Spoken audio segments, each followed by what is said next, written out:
Bonjour, la matinale des sports de Radio Côte d'Ivoire vous ouvre grandement ses portes à 2 jours du Nouvel An. Équipe de production, réalisateurs Aïchata Koulibaly, Alain Mouo et Inoussa Dambélé, technique André Famien. On y va, c'est parti. La libre antenne, c'est pour demain vendredi. Aujourd'hui, un sujet vous est soumis. Football CAN Cameroun 2022. Un match de préparation de la grand-messe du football africain à Jeddah, en Arabie Saoudite. Le staff technique des éléphants a choisi les Comores, puis le Mali. Pensez-vous que ces choix puissent contribuer à une bonne préparation de nos pachydermes? Vous nous appelez au 27 20 21 44 48, 27 20 24 27 87. Page Facebook de Radio Côte d'Ivoire, Zou Gervais Conan. Ces matchs de préparation vont permettre à Patrice Baumel de véritablement connaître son groupe et asseoir une très bonne équipe dans le secteur médian, en défense et en attaque.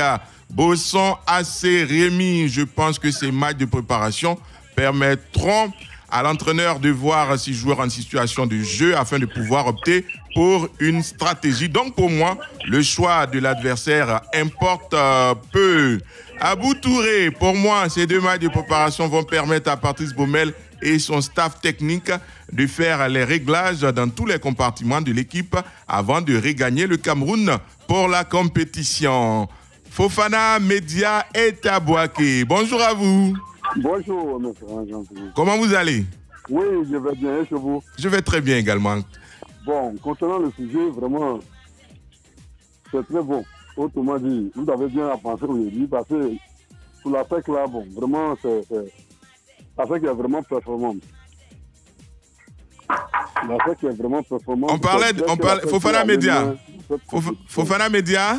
Oui. On parle plutôt des éléphants. 2 matchs amicaux contre les Comores, puis le Mali. Est-ce que vous pensez que ces 2 matchs amicaux-là vont permettre de bien préparer nos éléphants avant la Coupe d'Afrique des Nations? Bon, j'ai mal compris le sujet.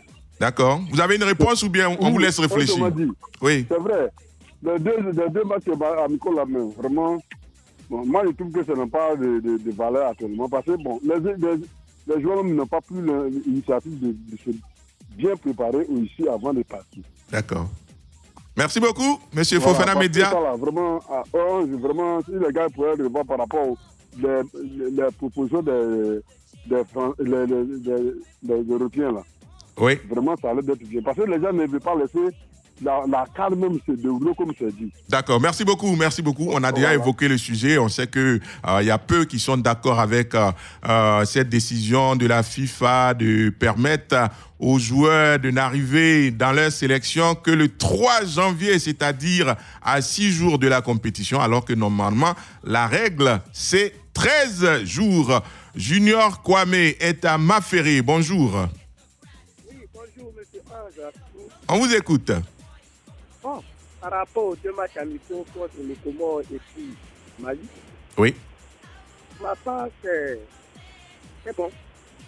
C'est bon parce qu'on peut même jouer avec le Brésil et puis la France. Et puis, nous ne sommes pas prêts. Physiquement et puis tactiquement, je pense bien que ça ne va pas porter. D'accord. Donc pour vous, oui. Mais il faut que, au sein même du groupe, oui, il y ait un jeu tactique et puis une performance physique. D'accord. Et en plus de cela, une détermination. Il faudrait que nous joueurs soient déterminés.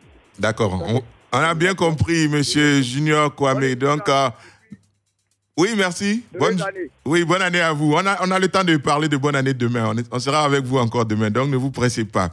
Monsieur Amani Yao est à Soubré. Bonjour. Oui. Ces 2 adversaires vous semblent-ils valables pour bien préparer les éléphants? Comores, Mali. Ok. Je pense bien que pour une préparation, même si tu vas choisir le Brésil, si le Brésil nous réserve ses cadeaux, qu'est-ce que tu diras? C'est le nom. Mais je pense bien que d'abord, il faut penser à l'état du groupe, penser à voir comment serrer les lignes et autres. Et puis, pour qu'on ait un jeu vraiment très fluide, bien compétitif. Et puis, bon, aller d'avant, quoi. Parce que même si tu as choisi la Belgique, c'est la première nation, mais tu peux gagner, mais ne pas aller gagner la CAN. C'est ça. C'est là le problème. C'est ça. Donc, il faut vraiment revoir un peu le système du jeu, resserrer un peu les lignes et autres, pour avoir une équipe bien concurrente, c'est tout. D'accord. Merci beaucoup, Amani Yao. Bonne journée à Soubré. Je sens que vous êtes à fond derrière les éléphants. Et David Dongo Yao sur la page Facebook de Radio Côte d'Ivoire. Oui, ces destinations peuvent contribuer à une bonne préparation pourvu que nos pachydermes y mettent du leur et affichent un patriotisme. Siriki Diarra, les matchs de préparation sont faits pour voir la forme d'endurance et la capacité de réaction d'un joueur face à une situation en cours de jeu lors du match officiel. Sinon, une équipe peut faire 100 matchs de préparation et être en difficulté le jour de la compétition. El Major Adjoumani, je pense que ce sont deux belles équipes, surtout cette belle jeunesse du Mali. Nous savons combien de fois cette équipe nous a créé d'énormes difficultés en huitième de finale lors de l'édition précédente. C'était en 2019. Baï Boniface est à Zoukougbe. Bonjour. Je peux vous faire une révélation? Oui, allez-y. J'adore le nom de votre ville, Zoukougbe, j'adore. Merci beaucoup. Allez-y, on vous écoute. Bon, moi, j'estime que le choix de ces deux équipes, c'est bien. Parce que le Mali n'est pas un faire-valoir. Le Mali est actuellement composé de joueurs talentueux. Et le Mali nous a souvent créé des difficultés dans les matchs officiels. Donc moi je pense que c'est une préparation avec le Mali. Et surtout que tous nos joueurs ne sont pas au complet. Et pour pouvoir mettre en confiance ceux qui sont déjà là, leur permettre et puis une évolution pour les voir en situation de match. D'accord. Donc moi je pense que le choix de ces deux pays-là, c'est pas mauvais. Merci beaucoup, Baï Boniface. Bonne journée à vous à Zoukougbe. Diomande Mamadou est à Sipilou. C'est pas mal non plus. Bonjour à vous. Bonjour, Ange. On vous écoute. Bon, Ange. Oui. Bon, c'est préparé pour les matchs amicaux, c'est normal. Pour l'équipe nationale, pouvoir se retrouver lors des compétitions. Mais pour nous, les Ivoiriens, les fans de Côte d'Ivoire, là, on va mieux faire des matchs amicaux. Au moment où on pensait, où on continue là, et là-bas, ils vont nous faire la préparer. Donc, vraiment, ce qu'on nous demande là, c'est pas fait. Les 4 meilleurs, c'est bon. Ils sont allés à Gida, c'est bon. Mais ils n'ont qu'à nous faire au 9 là. Parce que ces gens-là, ils vont bien jouer dans les équipes là. Quand ils viennent en Côte d'Ivoire ici, et pour la nation, pour la patrie, c'est tout autre problème. Donc, franchement, les matchs amicaux, c'est normal. Mais ce qu'on demande là, c'est de se battre, mouiller le maillot. Il faut qu'ils se battent. Pour nous faire honneur au pays. D'accord. Merci beaucoup. Bonne année à vous également. Si on ne se voit pas demain, parce que bon, c'est difficile de nous avoir. Il y a beaucoup de personnes qui appellent. À Yopougon, kilomètre 17, Bakary Ouattara. Bonjour à vous. Oui, bonjour, Fernand Kokou. Ange Assoukrou. Ok. Moi, je pense que match amical là, ils ont bien choisi. Là-bas, ils doivent voir quel joueur qui peut jouer fort, quel joueur qui ne peut pas jouer. Là-bas, ils doivent contrôler tout. Alors, entre les deux matchs amicaux là. Merci beaucoup, Bakary Ouattara. Hein? Merci beaucoup. Bonne journée à vous, à Yopougon, kilomètre 17, sur la page Facebook de Radio Côte d'Ivoire. Kwasi Nda Romaric, je pense que se préparer loin de la Côte d'Ivoire est une bonne chose, car cela permettra aux joueurs d'être mieux concentrés. Quant aux Comores et au Mali comme adversaires de préparation, c'est une excellente idée, surtout vu les dernières performances du Mali dans les différentes compétitions. Bertin Tola, oui, ce sont des bons choix, c'est juste des matchs de préparation. Il ne sert à rien d'affronter des grandes équipes qui vont épuiser nos joueurs avant la compétition proprement dite. Jean-Philippe Auria, bonjour. Bonjour, Fernand. C'est Ange aujourd'hui, hein, Jean-Philippe. Vous dites? Il n'entend pas. Hein. Bon, allez-y avec votre réponse, on vous écoute. Ouais, je pense que ce sont de bons sparring partners pour les éléphants de Côte d'Ivoire parce que les Comores et l'équipe nationale du Mali sont des nations qui, ces dernières années, ont montré de très bonnes dispositions. Et quand on regarde également les adversaires que la Côte d'Ivoire va affronter dans la phase de poule de cette Coupe d'Afrique des Nations, je pense que les Comores et le Mali sont d'un calibre beaucoup plus supérieur. Je veux parler de la Guinée équatoriale, de la Sierra Leone, bien évidemment, pas de l'Algérie, qui sont dans la même poule que les éléphants de Côte d'Ivoire. Donc, à mon sens, c'est un excellent choix pour la préparation des autres. D'accord, Djamala Kwasi Paul, le football du 21e siècle n'est pas comme avant. Il n'y a plus de petites équipes. Ces deux équipes sont aussi qualifiées pour la CAN. Et M. Baumel, c'est pourquoi il a fait ses choix. Marius Yebo, le Mali, est une grande nation de football qui est régulière à la CAN. Quant aux Comores, c'est des réglages techniques. Donc, ce sont de bons choix. On a du mal pour le moment à joindre Lassina Traoré. Jean-Philippe, vous êtes toujours là? Oui, je suis présent. D'accord, donc on a les Comores et puis le Mali. Ce qu'on sait aussi, c'est qu'en ce moment, il y a quelques difficultés pour regrouper tous les joueurs. Est-ce que cela va handicaper quelque peu la préparation de nos garçons?